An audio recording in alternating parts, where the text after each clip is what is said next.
हरे कृष्णा। इस पवित्र मार्गशीर्ष मास की आप सबको शुभकामनाएं। आज उसका दूसरा दिन है, तो चलिए आज की हमारी मार्गशीर्ष मास कथा श्रृंखला के अगले अध्याय की ओर आगे बढ़ते हैं। पिछली कड़ी में हमने सुना कि देवर्षि नारद मुनि ने नारायण ऋषि से भगवान श्री कृष्ण के आविर्भाव के विषय में जिज्ञासा प्रकट की थी और उसका उत्तर देते हुए ऋषि नारायण ने देवर्षि नारद मुनि को मार्गशीर्ष मास की महिमा का वर्णन किया। उसमें उन्होंने ऊर्ध्व पुंड्र तिलक और शंख की महिमा का भी गान किया था। तो चलिए इसी कथा को आगे बढ़ाते हुए आज के अध्याय का आरंभ करते हैं। नारद मुनि ने पूछा, वेद वेत्ताओं में श्रेष्ठ है नारायण, किसकी प्रार्थना से और किस कारण से जगदीश्वर श्री कृष्ण ने इस भूतल पर अवतार लिया था? इसका उत्तर देते हुए श्री नारायण कहते हैं, हे देवर्षि, प्राचीन काल की बात है। वराह कल्प में पृथ्वी असुरों के अधिक भार से त्रस्त हो चुकी थी। शोक से अत्यंत पीड़ित होकर वो ब्रह्मा जी की शरण में गई। उसके साथ असुरों द्वारा प्रताड़ित किए गए सभी देवतागण भी थे। उन सब का मन अत्यंत उद्विग्न हो रहा था। देवी पृथ्वी उन सभी देवताओं के साथ ब्रह्मा जी की दुर्गम सभा में पहुंची। वहां उसने देखा कि देवेश्वर ब्रह्मा जी ब्रह्म तेज से जाज्वल्यमान दिख रहे थे। बड़े बड़े ऋषि, मुनि, सिद्धगण और सभी लोग उनकी सेवा में उपस्थित थे और स्वयं ब्रह्मा जी कृष्ण ये 2 अक्षर के पर ब्रह्म स्वरूप मंत्र का जप कर रहे थे। उनके नेत्र भक्ति जनित आनंद के अश्रुओं से भरे हुए थे। उनके संपूर्ण अंगों में रोमांच हो आया था। देवताओं के साथ पृथ्वी ने भक्ति भाव पूर्वक उस ब्रह्मा जी को प्रणाम किया। उसके बाद पृथ्वी ने दैत्यों के भार इत्यादि का संपूर्ण वृत्तांत कह सुनाया। वो अपने आंखों में अश्रु भरकर और पुलकित शरीर के साथ ब्रह्मा जी की स्तुति करने लगी और रुदन करने लगी। पृथ्वी की स्थिति को देखकर सृष्टि के रचयिता ब्रह्मा जी ने उससे पूछा, हे भद्रे, किस बात से आप इस प्रकार स्तुति कर रही हैं और रुदन कर रही हैं? बताइए, किस उद्देश्य से आपका यहाँ आगमन हुआ है? आप विश्वास कीजिए, आपका अवश्य ही कल्याण होगा। हे कल्याणी, स्थिर हो जाओ, शांत हो जाओ। मेरे रहते हुए तुम्हें किस बात का भय है? इस प्रकार पृथ्वी देवी को आश्वासन देकर ब्रह्मा जी ने सभी देवताओं से आदर पूर्वक पूछा, हे देवगण, किस कारण से आप सभी मेरे पास आए हैं? ब्रह्मा जी के ये प्रश्न सुनकर सभी देवताओं ने उनसे कहा, हे प्रभु, पृथ्वी दैत्यों के भार से दब चुकी है। हम भी उनकी कारण संकट में पड़े हुए हैं। सभी दैत्यों ने हमें ग्रस लिया है। आप स्वयं जगत के सृष्टा हैं, शीघ्र ही हमारा उद्धार करें। हे ब्रह्मन, आप ही इस पृथ्वी की गति है, इसे शांति प्रदान करें। हे पितामह, ये पृथ्वी जिस भार से पीड़ित है उसी कारण से हम भी दुखी हैं। अतः आप हमारे भार का हरण कीजिए। देवताओं की बात सुनकर जगत के सृष्टा ब्रह्मा जी ने पृथ्वी से पूछा, हे पुत्री, तुम भय छोड़कर मेरे पास सुख पूर्वक रहो। हे पद्म लोचने, बताओ, किसका ऐसा भार आ गया है जिसे सहन करने में तुम असमर्थ हो गई हो? मैं उस भार को अवश्य दूर करूंगा। निश्चय ही तुम्हारा कल्याण होगा। ब्रह्मा जी के इस आश्वासन पूर्ण वचनों को सुनकर पृथ्वी देवी के मुख पर और नेत्रों में प्रसन्नता आ गई। अपने पीड़ा का वर्णन करते हुए उन्होंने कहा, हे तात, सुनिए, मैं अपने मन की व्यथा बता रही हूँ। विश्वासु बंधु बांधव के सिवा दूसरे किसी को मैं ये बात नहीं बता सकती, क्योंकि स्त्री जाति अबला है। अपने सगे बंधु, पिता, पति और पुत्र सदा उनकी रक्षा करते हैं, लेकिन दूसरे लोग निश्चय ही उसकी निंदा करने लगते हैं। जगत पिता, आपने मेरी सृष्टि की है, इसलिए आपसे अपने मन की बात करने में मुझे कोई संकोच नहीं है। मैं जिनके भार से पीड़ित हूँ उनका अब मैं आपको परिचय सुना रही हूँ। सुनिए, जो श्री कृष्ण भक्ति से हीन है और जो श्री कृष्ण भक्त की निंदा करते हैं, उन महापातकी मनुष्यों का भार वहन करने में मैं सर्वथा असमर्थ हूँ। जो अपने धर्म के आचरण से शून्य हो गया है और अपने नित्य कर्म से रहित है, जिनकी वेदों में कोई श्रद्धा नहीं है, उनके भार से मैं पीड़ित हूँ। जो पिता, माता, गुरु, स्त्री, पुत्र, पोष्य वर्ग का पालन पोषण नहीं करते हैं, उनका भार मैं वहन नहीं कर पा रही हूँ। हे पिताश्री, जो मिथ्यावादी हैं, जिनमें दया और सत्य का अभाव है, जो गुरुजनों और देवताओं की निंदा करते हैं, उनके भार से मुझे बड़ी पीड़ा होती है। जो मित्र का द्रोह करते हैं, कृतघ्नी हैं, झूठी गवाही देने वाले हैं, विश्वासघाती और धरोहर को हड़प कर लेने वाले हैं, उनके भार से भी मैं पीड़ित रहती हूँ। जो कल्याणमय सुक्तों, साम मंत्रों और एकमात्र मंगलकारी भगवान श्री हरि के नामों का विक्रय करते हैं, उनके भार से मुझे बड़ा कष्ट होता है। जो जीव घाती है, गुरुद्रोही है, ग्राम पुरोहित है, लोभी, मुर्दा जलाने वाले और ब्राह्मण होकर भी शूद्र का भोजन करने वाले हैं, उनके भार से मुझे बड़ा कष्ट होता है। जो मूढ़ व्यक्ति पूजा, यज्ञ, उपवास, व्रत और इन नियमों को तोड़ने वाले हैं, उनके भार से भी मुझे बड़ी पीड़ा होती है। जो पापी सदैव गौ, ब्राह्मण, देवता, वैष्णव, श्री हरि, हरि कथा और हरि भक्ति से द्वेष करते हैं, उनके भार से मैं पीड़ित रहती हूँ। हे विधाते, शंखचूड़ के भार से जिस प्रकार मैं पीड़ित थी, उससे भी अधिक दैत्यों के भार से इस समय मैं पीड़ित हूँ। हे प्रभु, यही सब मेरा कष्ट है और यही मुझ अनाथा का निवेदन है। यदि मैं आपसे सनाथ हूँ तो आप मेरे कष्ट के निवारण का उपाय बताएं। इस प्रकार कहकर पृथ्वी देवी बार बार रोने लगी। उनके इस रुदन को सुनकर कृपा निधान ब्रह्मा जी ने उनसे कहा, हे वसुधे, तुम्हारे ऊपर जो दस्यु भूत राजाओं का भार आ गया है, मैं किसी उपाय से अवश्य ही उसे हटाऊंगा। इस प्रकार पृथ्वी देवी को आश्वासन देकर सभी देवताओं के साथ जगत विधाता ब्रह्मा जी भगवान शिव के निवास स्थान कैलाश पर गए। वहां पहुंचकर उन्होंने कैलाश के रमणीय आश्रम और भगवान शंकर को देखा। वे गंगा जी के तट पर अक्षय वट के नीचे बैठे हुए थे। उन्होंने व्याघ्र चर्म पहना था। दक्ष कन्या की हड्डियों के आभूषण से वे विभूषित थे। उनके हाथ में त्रिशूल और पट्टिश धारण किया हुआ था। उनके 5 मुख और प्रत्येक मुख में 3-3 नेत्र थे। अनेका अनेक सिद्धियों ने उन्हें घेर लिया हुआ था। वे योगिंद्र गणों द्वारा सेवा पा रहे थे और कौतूहल पूर्वक गंधर्वों का संगीत सुन रहे थे। अपने 5 मुखों द्वारा श्री हरि के एकमात्र मंगल नाम का जप कर रहे थे। गंगा जी में उत्पन्न कमलों के बीजों की माला से जप करते समय उनके शरीर में रोमांच आ रहा था और इसी समय ब्रह्मा जी, पृथ्वी और नतमस्तक सभी देवताओं के साथ भगवान महादेव के सामने आकर उपस्थित हुए। जगत गुरु को आया देखकर भगवान शंकर शीघ्र ही भक्ति भाव से उठकर खड़े हुए। उन्होंने प्रेम पूर्वक मस्तक झुकाकर उन्हें प्रणाम किया। उसके बाद सभी देवताओं ने तथा पृथ्वी ने भी पूर्ण भक्ति भाव से भगवान चंद्रशेखर शिव को प्रणाम किया और भगवान शिव ने उन सभी को आशीर्वाद दिया। ब्रह्मा जी ने पार्वती के नाथ भगवान शिव से सारा वृत्तांत कह सुनाया और ये सुनकर भक्त वत्सल शंकर ने तुरंत ही मुंह नीचे कर लिया। भक्तों पर कष्ट आया सुनकर देवी पार्वती और परमेश्वर शिव को बड़ा दुख हुआ। उसके बाद ब्रह्मा जी और भगवान शिव ने समस्त देवगणों और पृथ्वी देवी को सांत्वना देकर घर लौटा दिया और वे दोनों देवेश्वर तुरंत धर्म के घर आए और उनके साथ विचार विमर्श करके वे तीनों भगवान श्री हरि के धाम चले गए। भगवान के उस परम धाम का नाम वैकुंठ है। वो जरा और मृत्यु को दूर भगाने वाला है। ब्रह्मांड से ऊपर उसकी स्थिति है। वह उत्तम लोक मानो वायु के आधार पर स्थित है। वास्तव में वो चिन्मय लोक श्री हरि से भिन्न न होने के कारण अपने आप में ही स्थित है। उसका दूसरा कोई आधार नहीं। उस सनातन धाम की स्थिति ब्रह्मलोक से 1 करोड़ योजन ऊपर है। दिव्य रत्नों द्वारा निर्मित विचित्र वैकुंठ धाम का वर्णन कर पाना कवियों के लिए भी असंभव है। पद्मराग और नीलमणि के बने हुए राजमार्ग उस धाम की शोभा बढ़ाते हैं। मन के समान तीव्र गति से जाने वाले ब्रह्मा जी, भगवान शिव और धर्म सब के सब उस मनोहर वैकुंठ धाम में जा पहुँचे। भगवान श्री हरि के अंतःपुर में जाकर उन सब ने वहाँ उनके दर्शन किए। वे श्री हरि दिव्य रत्नमय अलंकारों से विभूषित होकर रत्न सिंहासन पर बैठे थे। रत्नों के बाजूबंद, कंगन और नुपुर उनके हाथ और पैरों की शोभा बढ़ा रहे थे। दिव्य रत्नों के बने हुए 2 कुंडल उनके दोनों गालों पर झलमला रहे थे। उन्होंने पीताम्बर वस्त्र धारण किया हुआ था। आजानुलंबिनी वनमाला उनके अग्रभाग को सुशोभित कर रही थी। देवी सरस्वती के प्राण वल्लभ श्री हरि शांत भाव से बैठे हुए थे। देवी लक्ष्मी उनके चरणार विंदों की सेवा कर रही थी। करोड़ों कंदर्पों की लावण्य लीला से वे प्रकाशित थे।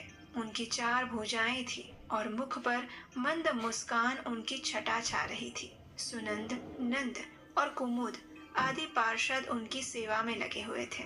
उनका संपूर्ण अंग चंदन से चर्चित था और उनका मस्तक रत्नमय मुकुट से झगमगा रहा था। वे परम आनंद स्वरूप भगवान अपने भक्तों पर अनुग्रह करने के लिए व्याकुल दिखाई दे रहे थे। हे मुने, ब्रह्मा आदि देवेश्वरों ने भक्ति भाव से उनके चरणों में प्रणाम किया और श्रद्धा पूर्वक मस्तक झुकाकर प्रेम और भक्ति के साथ उनकी स्तुति करने लगे।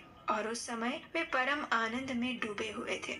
उनके अंगों में रोमांच आ गया। और उसके बाद ब्रह्मा जी ने कहा, हे प्रभु, मैं शांत, सर्वेश्वर और अच्युत उन कमला कांत को प्रणाम करता हूँ, जिनकी हम तीनों विभिन्न कलाएं हैं और समस्त देवता जिनकी कला की भी अंश कला से उत्पन्न हुए हैं। हे निरंजन, मनु, मुनिंद्र, मानव और चराचर प्राणी आप से ही आपके कला की अंश कला द्वारा प्रकट हुए हैं। इतना कहने के बाद भगवान शंकर ने कहा, हे प्रभु, आप अविनाशी और अविकारी हैं। योगी जन आप में रमण करते हैं। आप अव्यक्त ईश्वर हैं।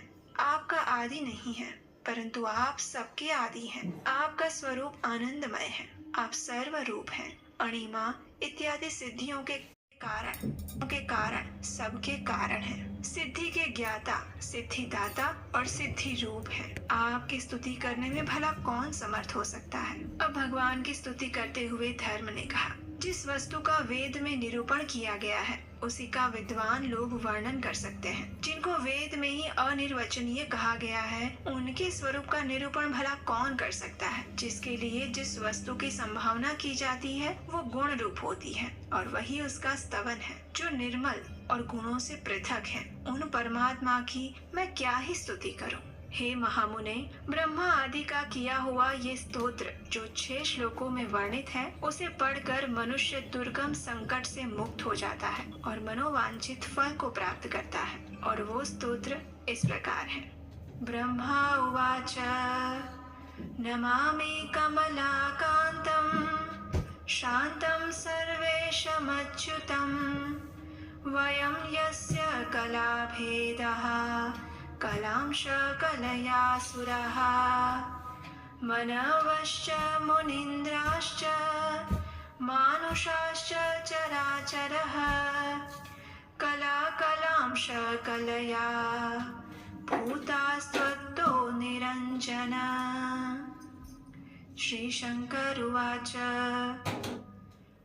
त्वामक्षयम् अक्षरं वा राममव्यक्तमीश्वरम् अनादिमादिम् आनन्द रूपिणं सर्वरूपिणम् अणिमादिकसिद्धीनां कारणं सर्वकारणं सिद्धिज्ञं सिद्धिदं सिद्धि रूपं कः स्तोतुमीश्वरः। धर्म उवाच वेदे निरूपितं वस्तु वर्णनीयं विचक्षणैः वेदे निर्वचनीयं यत् निर्वक्तुं च कः क्षमः यस्य संभावनीयं यत् गुणरूपं निरञ्जनं तदतिरिक्तं स्तवनं किमहं स्तौमि निर्गुणम्। ब्रह्मादिनामिदं स्तोत्रम् षट्श्लोकोक्तं महामुने पठित्वा मुच्यते दुर्गात् वाञ्छितं च लभेत् नरः। इस प्रकार सभी देवताओं की स्तुति को सुनकर साक्षात श्री हरि ने उनसे कहा, आप सभी लोग गोलोक वृंदावन में जाएं। पीछे से मैं स्वयं लक्ष्मी के साथ आऊंगा। श्वेत द्वीप निवासी वे नर और नारायण मुनि तथा सरस्वती देवी ये भी गोलोक में जाएंगे। अनंत शेष नाग, मेरी माया, कार्तिकेय, गणेश और वेद माता सावित्री ये सब भी पीछे से निश्चित ही वहां जाएंगे। वहां मैं गोपियों और राधा के साथ द्विभुज श्री कृष्ण रूप से निवास करता हूँ। यहाँ सुनंद आदि पार्षदों और लक्ष्मी के साथ रहता हूँ। नारायण, श्री कृष्ण और श्वेत द्वीप निवासी विष्णु मैं ही हूँ। ब्रह्मा आदि अन्य संपूर्ण देवता मेरी ही कलाएं हैं। देव, असुर और मनुष्य आदि प्राणी मेरी कला की अंश कला की कला से उत्पन्न हुए हैं। आप सभी लोग गोलोक जाइए, वहाँ आपके अभिष्ट कार्य की अवश्य सिद्धि होगी।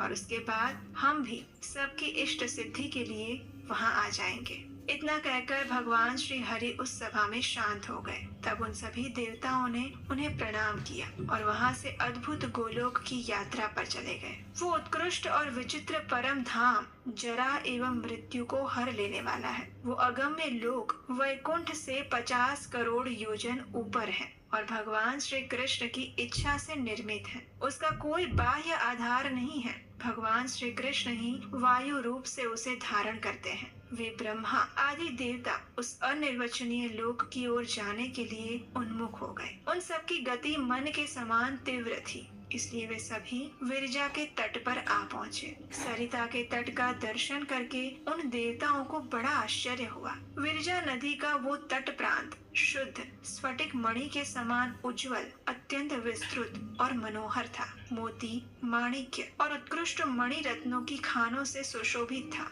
काले, उज्जवल, हरे, लाल रत्नों की श्रेणियों से उद्भासित हो रहा था। उस तट पर कहीं तो मूंगों के अंकुर प्रकट हुए हैं जो अत्यंत मनोहर दिखाई देते हैं। कहीं बहुमूल्य उत्तम रत्नों की अनेक खानें उसकी शोभा बढ़ाती हैं। कहीं श्रेष्ठ निधियों के आकर उपलब्ध होते हैं जिनसे वहाँ की छटा आश्चर्यचकित कर देती है। वो दृश्य विधाता के भी दृष्टि पथ में आने वाला नहीं है। हे मुने, विरजा के किनारे कहीं पर पद्मराग और इंद्रनील मणियों की खाने थी, तो कहीं मरकत मणि की खाने श्रेणीबद्ध दिखाई दे रही थी। कहीं स्यमंतक मणि की और कहीं स्वर्ण मुद्राओं की खाने शोभा पा रही थी। कहीं बहुमूल्य पीले रंग की मणि श्रेणियों के आकर विरजा तट को अलंकृत कर रही थी, तो कहीं पर रत्नों के, तो कहीं कौस्तुभ मणि के और कहीं अनिर्वचनीय मणियों के उत्तम आकार विराजित थे। विरजा के उस तट प्रांत में कहीं कहीं पर उत्तम रमणीय विहार स्थल भी उपलब्ध थे। उस परम आश्चर्यजनक तट को देखकर वे सभी देवतागण उस नदी के पार गए। वहां जाने पर उन्हें पर्वतों में श्रेष्ठ शतशृंग दिखाई दिया, जो अपनी शोभा से मन को मोह लेता था। दिव्य पारिजात वृक्षों की वनमालाएं उसकी शोभा बढ़ा रही थी। वो पर्वत कल्प वृक्षों और कामधेनुओं द्वारा सभी ओर से घिरा हुआ था। उसकी ऊंचाई 1 करोड़ योजन थी और लंबाई 10 करोड़ योजन। उसके ऊपर की चौरस भूमि 50 करोड़ योजन विस्तृत थी। वो पर्वत 4 दीवारी की भांति गोलोक के चारों ओर फैला हुआ था और उसी के शिखर पर उत्तम गोलाकार रास मंडल है, जिसका विस्तार 10 योजन है। उस रास मंडल सुगंधित पुष्पों से भरे हुए सहस्त्रों उद्यानों से सुशोभित है और उन उद्यानों में भ्रमर समूह छाए रहते हैं। सुंदर रत्नों और द्रव्यों से संपन्न अगणित क्रीड़ा भवन और कोटि सहस्त्र रत्न मंडप उसकी शोभा बढ़ा रहे थे। रत्नमयी सीढ़ियों, श्रेष्ठ रत्न निर्मित कलांशों और इंद्रमणि के शोभाशाली खंभों से उस मंडल की शोभा और बढ़ गई थी। उन खंभों में सिंदूर के समान रंग वाली मणियां जड़ी गई थी। बीच बीच में लगे हुए मनोहर इंद्रनील नामक रत्नों से वे मंडित थे। रत्नमय परकोटों में जटित भांति भांति के मणि रत्न उस रास मंडल की वृद्धि कर रहे थे। उसमें चारों दिशाओं की ओर 4 दरवाजे हैं, जिनमें सुंदर किवाड़ लगे हुए हैं। उन दरवाजों पर रस्सियों में गूंथे हुए आम्र पल्लव बंधनवार के रूप में शोभा दे रहे हैं। वहाँ दोनों ओर झुंड के झुंड केले के खंभे आरोपित हुए हैं। श्वेत धान्य, पल्लव समूह, फल तथा दुर्वा दल आदि मंगल द्रव्य उस मंडल की शोभा बढ़ा रहे थे।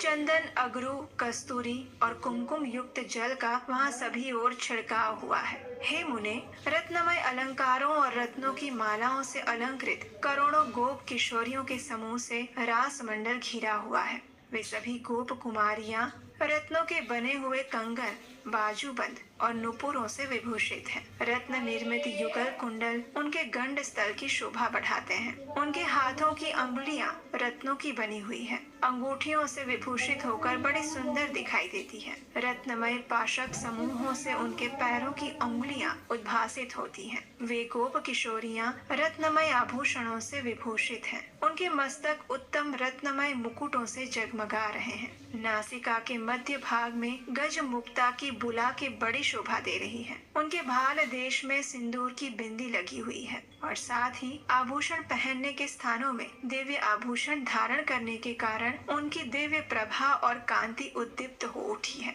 वे सभी चंदन द्रव से चर्चित हैं। उनके अंगों पर पीले रंग की रेशमी साड़ी शोभा पा रही है। बिंब फल के समान अरुण अधर उनकी मनो